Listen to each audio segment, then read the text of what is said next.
嗨，大家好，欢迎来到食人驾到你不知道三国系列，我是主持人叉叉 Y， 我是金老师。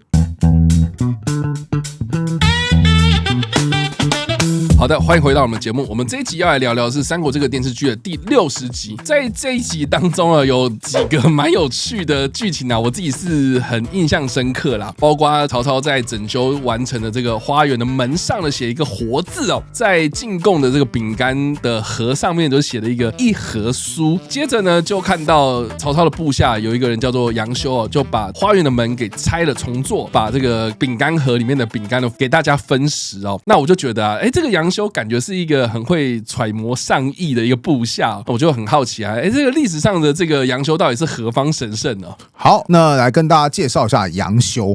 那杨修字德祖，他其实是出身自名门世家。OK， 为什么呢？因为他的爸爸叫杨彪，是太尉。然后呢，他的家族其实从杨震到杨彪，也就是一直到他爸爸为止，已经有4代都当到太尉这样的官员了。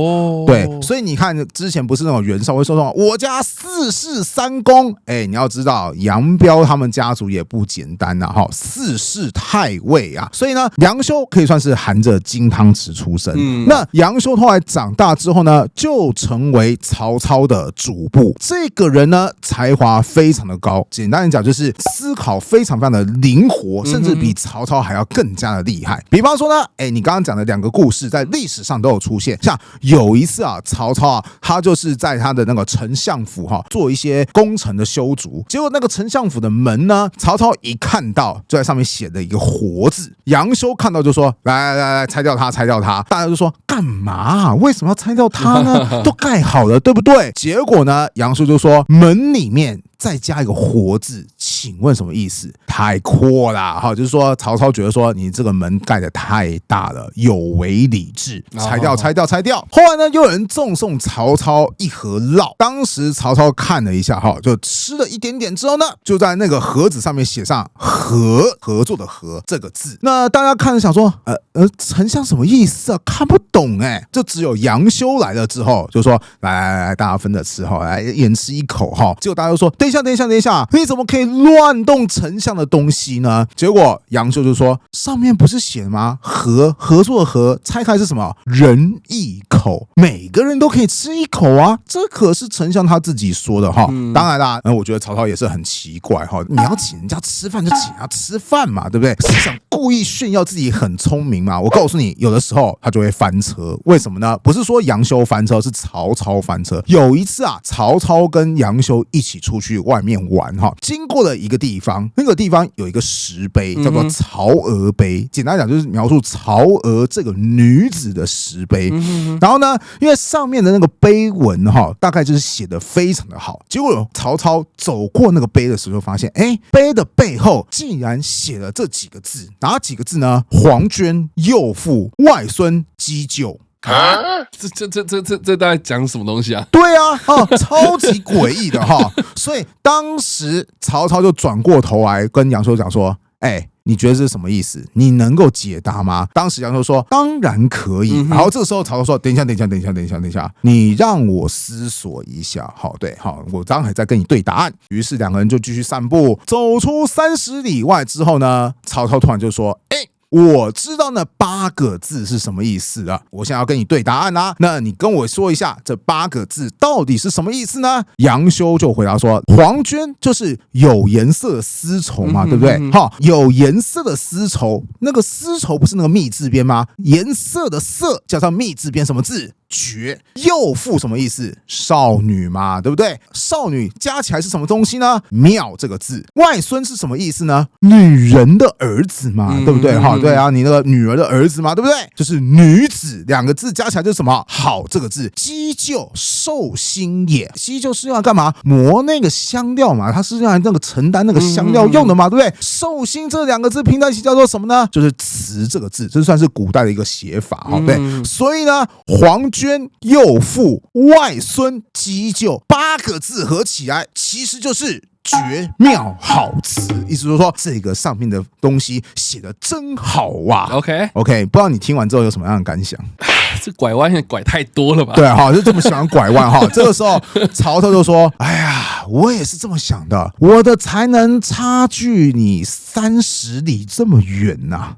也就是说，曹操喜欢跟人家打哑谜，但不好意思，杨修这个人解谜可就厉害了哈。所以呢，曹操想要装逼，结果杨修就立刻给他戳破。两个都是有才华、喜欢玩文字游戏的人，不过看起来杨修更高出一筹。可是如果你觉得说，那杨修就是一个很会卖弄文采的人嘛，对不对？没有哦，杨修有些时候他有一些想法也是异于常人的敏锐。比方说呢，有一次曹操他去攻打袁绍的过程当中呢，以前的书嘛都是用那个竹片这样子写成的嘛，竹简嘛，对不对？或者说有些时候你要包一些东西，你也会用到竹片这些东西哈。是。总之呢，曹操不管是他是要编成书，还是他要打包什么东西，到最后呢，他就剩下数十箩筐的竹片。OK， 竹片超级多哈。那这些竹片有的长啊，有的短。大家就说，这个如果都一样长的话，就方便做事情嘛。是啊。好，比方说就是，上面已经有写字怎么办？把它给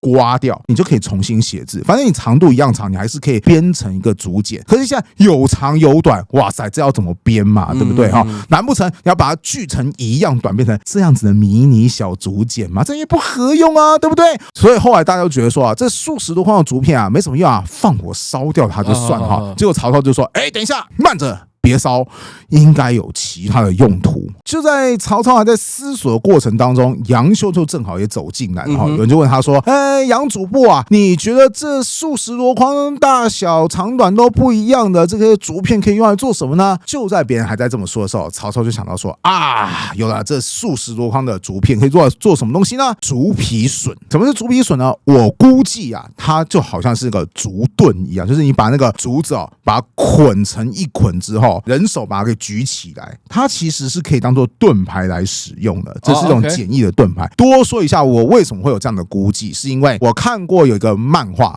叫做《战国天正纪》，里面就提到说，日本战国时代那时候虽然说有弓箭嘛，但有比弓箭更厉害的远程武器出现了，就是所谓的铁炮，就是所谓枪支。注意，在有铁炮的那个年代，当时盾牌已经不好用了，为什么？因为铁炮可以轻而易举的击穿这个盾牌。那当时有没有防御铁炮的方式呢？答案就是你把竹子给锯开来之后，就把它捆成一起，叫做竹把牛。拿起来，它其实可以很有效的弹开，或者是阻挡那些铁炮的攻击。所以这边所谓的竹皮笋我个人就估计说，会不会是曹操也会有一样的念头，就是说大小长短不一，你就把它当做一个简易的盾牌嘛。比方说长的在外面嘛，那短的可以当做中间的填充物嘛，对不对？反正不用白不用，正好可以当做战场这个防御性武器嘛，对不对？结果杨修就回答说，这个东西啊，就可以用来做竹皮笋啊。曹操就惊讶就说，我还要想一下，别人是想都想不到，你杨修是一被问就想到了，这也太厉害了吧。所以大家其实都承认说，杨修他是一个超级聪明人。那问题是，这个超级聪明人下场很不好，因为他后来被曹操给处死了。为什么聪明人会被处死呢？其实不同的版本就有不同的说法。像在《后汉书》就有提到说，就是因为杨修太了解曹操在想什么了。曹操这个人性格又多疑，就想说，你能够猜到我在想什么，你是不是就可以利用我的想法来操纵我，对不对？比方说，我们做个最基础的假设，是曹操说我喜欢喝鸡汤，别人都不知道，可是杨修就每天晚上都煮一碗鸡汤给我，渐渐的我就会越来越喜欢杨修，因为我喜欢喝鸡汤啊。到最后杨修就仗着公的好交情说，哎呀，曹老板有一些不情之请请你帮个忙。你看，就是老板的心思被员工掌握的时候，其实是加倍危险的存在。后汉书还有列举出一个很著名的案例，就是当时曹操正在汉中跟刘备对峙，当时的状况很尴尬，就是曹操是不想撤离汉中的，因为那是战略要地，可是要再打下去，战况又不利，哎呀，为难呐！就在这个时候呢，有士兵就问说，报告曹老板今天晚上要巡夜那巡夜就是要有口令嘛，对不对？曹操就回答说，今天对的暗号就叫做鸡乐。你说鸡的乐果那个鸡乐吗？对。杨修一听这个暗号就说，哎呀，鸡乐这个暗号可就有趣了。为什么呢？因为鸡鸡肋上面有没有肉呢？叉叉 Y 还有印象吗？有一点点的嘛。对，就是有点像是皮一样那薄薄的那些肉。对，好，那你会特别喜欢吃鸡肋的肉吗？会去蹭那个骨头啦。哦，对，你就会拿起那个骨头这样吃嘛，对。对，其实吃起来也不太好吃，所以不是味道不好吃，而是它本身很难吃，对不对？你还要把那个骨头给抽出来。你今天如果是什么羊肋排、猪肋排，那个很爽嘛，对不对？只要把骨头抽出来，那骨头肉也是很多的。可是鸡肋的肉这样抽出来之后就那么一点点，吃了之后有特别美味吗？好像也没感受到什么东西。可是你因此就说啊，不吃了，把它丢掉。上面又有肉，对不对？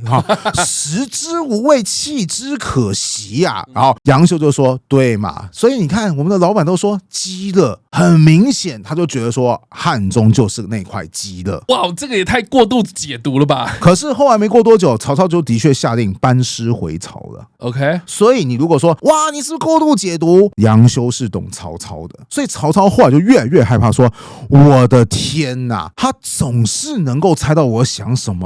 这还得了哈？他以后用来操控我怎么办？于是呢，他就开始忌惮杨修。另外忌惮的原因是什么呢？《后汉书》提出来的另外原因是因为杨修啊，他是袁术的外甥。他跟袁家有关系。对袁家都是被曹操消灭的你跟我有仇怨关系，然后呢，你又那么懂我的想法，万一你突然想要报仇OK， 所以后来就找个机会把杨修给做掉了。这个是《后汉书》版本的说法，但是注意哦，其他不同的史书版本说法可就不一样了哈。比方说，《后汉书》有一个参考资料叫做《续汉书》，他又提出另外2个理由。第一个理由，杨修跟曹植这2个人是好朋友，好到什么地步？有一次，这个曹植就喝醉了哈，那时候杨修也跟他一起喝醉了。曹植就说：“来，把那个司马门给我打开，我那个车驾要经过这个司马门。”结果守卫士兵就说：“啊，这个司马门是禁门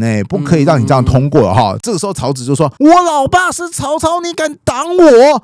守卫也说：“这也是啊哈，犯不着跟自己的命过不去嘛，对。”于是就把门打开，然后曹植就跟杨修一起这样子擅闯宫门。曹操一听就火大，就说：“你们2个怎么做出这么荒唐的事情？除了我的儿子曹植，你看看跟这个烂朋友杨修混在一起，做出荒唐事情之外，后来又传出说杨修毁谤曹彰，估计是那个继承人之争吧哈。杨修私底下有做一些暗盘操作，让当时的曹操说：“你看，你又带坏我儿子，又毁谤我另外一个儿子，你该死啊！”于是就把他砍死了。这个跟现在很多家长一样嘛，我的小孩都很乖，都是那些坏朋友教坏他的。对哈，这是《续汉书》的说法。你觉得可不可信啊？因为毕竟《续汉书》是站在那个汉朝啊，然后正统方面的那个史官嘛，所以好，我知道，从你的言论，然后你的言谈当中，你就是没有很欣赏，对不对？没关系，我们还有第3则的史料。OK， 这个就是大大有名，帮《三国志》写注解的裴松之，他当时呢就有找到另外一则史料，就是典略。这则史料就说杨修干了一件曹操很讨厌的事情，什么事情呢？就是会泄露一些机密。杨修他不是主簿吗？跟曹操关系很铁的嘛，所以他就会泄露一些丞相府的机密，结交其他的诸侯。OK， 哇，对于曹操来讲就是开什么玩笑？你把我机密泄露出去，现在不是你操纵我这么简单，你还联合大家，有点像是从我这边窃取利益。刘毅这种人不是太危险吗？于是就下令处死杨修。谁知道杨修在临死之前是怎么说呢？我故自以死之晚也。什么意思？我早就觉得我活太久了，我早该死了。很多人就说，为什么杨修会这么说呢？后来大家就归类为第2个原因是什么？就是因为他跟曹植太好。跟曹植太好，为什么要死呢？因为曹操不是要选接班人嘛，对不对？那他后来主义的接班人，我们上一集有说是谁？曹丕嘛。对，那既然我要立曹丕当接班人，我是不是要打压其他儿子的实力？你曹植有这么厉害的智囊团，也就是所谓的杨修来帮你的话，未来会不会掀起更大的波折？所以为了防范于未然，不好意思，杨修你必须得死。甚至前面那个所谓的啊，你把机密泄露给诸侯，讲到这边，我都开始有点怀疑说，到底是杨修真的有做这件事情，还是别人说杨修有做这件事情呢？总之，你看看，我们现在有3个版本，再帮大家复习一下。《后汉书》的说法就是，他太能够揣摩曹操的心思意念，所以引发曹操的忌惮，而且曹操看不惯他是袁术外甥，于是把他给杀了。再来，《续汉书》的说法是说，这个杨修他擅闯宫门呐，又毁谤曹彰啦，带坏曹操的儿子们呐，所以就决定曹操把他给杀掉了。再来，裴松之的说法是说，泄露机密给外人，又结交曹植，引发当时曹操的紧张，于是就把他给杀掉了。3个版本的说法，请问XXY你比较喜欢哪一个版本呢？哎呀，我觉得综合以上说法，我自己是觉得他可能因为跟曹操太亲密，所以可能有涉及到曹家的一些内部纠纷啊。是，那曹家最大的一个纠纷是什么呢？基本上就是接班人问题嘛。所以我自己是觉得，按照他的个性啊，他太会去做一些解读，导致他站错边，然后被自己害死。我觉得这个应该是蛮正常的事情啊。好，总之啊，这个大概就是杨修他给世人留下来的身影，其实就是一个非常聪明的人，甚至他的死因也算是众说纷纭。我只是算是列出来说大家可以参考的史料，大家有兴趣的话可以自己去解读看看。我比较好奇，那金老师你怎么解读嘞？我觉得凡事都有可能啊。其实像当你位置当到曹操这种地步的话，你很多的考量都会跟一般人很不一样。当然啦，因为你的位置比较高嘛，你看到的事情比较多啊。对，也有可能就是你的性格会开始有点转变，因为很多人会说某某人可能在以前当基层干部的时候，或是一般员工的时候，好像蛮不错，怎么他当上长官之后，怎么换个位置就换个脑袋，他整个性情大变呢？也是很有可能啊，因为权力使人腐化嘛，对不对？有可能你可以抵挡一阵子，但是长期生活下来，你有一些想法观念必定还是会不太一样。尤其像曹操，他后来权力几乎无人可以再限制他嘛，那他突然一个不如意就选择把人做掉，你觉得有没有可能呢？也是有可能的。对啊，这种鸡毛蒜皮的事情，你也不用把曹操想的是多么的神机妙算啊，深谋远虑啊，有可能就是他今天突然心情一个不爽，歘一刀给他砍下去。你说这有没有机会？都有机会。所以你刚刚问我说，你到底怎么看呢？我只能说，我真的说我不知道，我只能说上面那3则史料所推论出来的理由，我认为都符合逻辑啦。那就看你们觉得说哪一个比较喜欢。当然，历史学有个很重要一点就是，你不能说我就支持这个，我就会问你说你为什么支持这个？你为什么的原因之后，我会说那有没有其他证据来支持你呢？别人说正确，你就是说正确啊。现在好像我说我是帅哥，那是不是你就要认为我是帅哥呢？我们要找到证据证明金老师是帅哥啊。对嘛？对，比方说有多少人证明说金老师长得真的很帅。但是你同时又要看看说，这些证据有没有道理？比方说，今天是我老婆说我老公很帅，那叫做理所当然嘛，对不对？今天如果是我老妈说我儿子很帅，这是理所当然嘛，对不对？如果今天我老爸说我儿子不帅，那也是理所当然嘛，对不对？知道为什么理所当然吗？就是因为我老爸觉得说臭小子长得真的是太帅了，对，所以要在外人前面贬低他一下，所以我儿子不帅，对，这也是理所当然嘛，对，就看你怎么解读，以及你的解读是否能够说服别人，这算是历史学的一种运用啦。好，所以金老师是站在一个中立的立场啊。那我还蛮好奇啊，电视剧这样的诠释，你个人的解读如何呢？我个人蛮欣赏这一集当中杨修的相关诠释，倒不是说欣赏杨修这个人，而是杨修他不是分完了一人一口酥嘛，对不对？是。后来就是荀彧走进来，然后曹操就说：“你也来吃一口啊！”然后荀彧吃一口说：“哇，好吃一苦一甜好吃哈！谁送来的啊？”然后曹操就是那种不太爽的语气，就说：“马腾送来的。”马超的老爸吗？对 ，OK， 在电视剧或是小说的设定，就是跟曹操立场相对的一个人哈。当时荀彧就立刻紧张说：“马腾送来的东西，丞相怎么可以轻易尝试？你不怕里面有什么状况吗？”然后曹操就说：“我已经让每个人都吃了一口了，应该没什么问题才对。”所以他故意写一盒书，对，目的其实是测毒大法。OK， 我当时就觉得，这个编排可以对，完全解释为什么曹操没事要跟他打打亚睨，而且很棒的一点是顺势带出下一集当中很重要的一个主角，就是马腾这一个重要的将军或是重要的将领，然后又透过这段剧情预先告诉大家说马腾跟曹操有重大的立场歧见，所以我觉得说这个改编是非常漂亮的一手。那就不知道观众朋友们是不是同意我这种想法，欢迎就是留言可以一起来讨论看看啦。所以啦，以上就是我们这集的内容啦，不知道大家什么想法呢？欢迎在留言区留言，我们来跟你做互动跟讨论。你不知道三国系列，我们下次再见，大家拜拜，拜拜。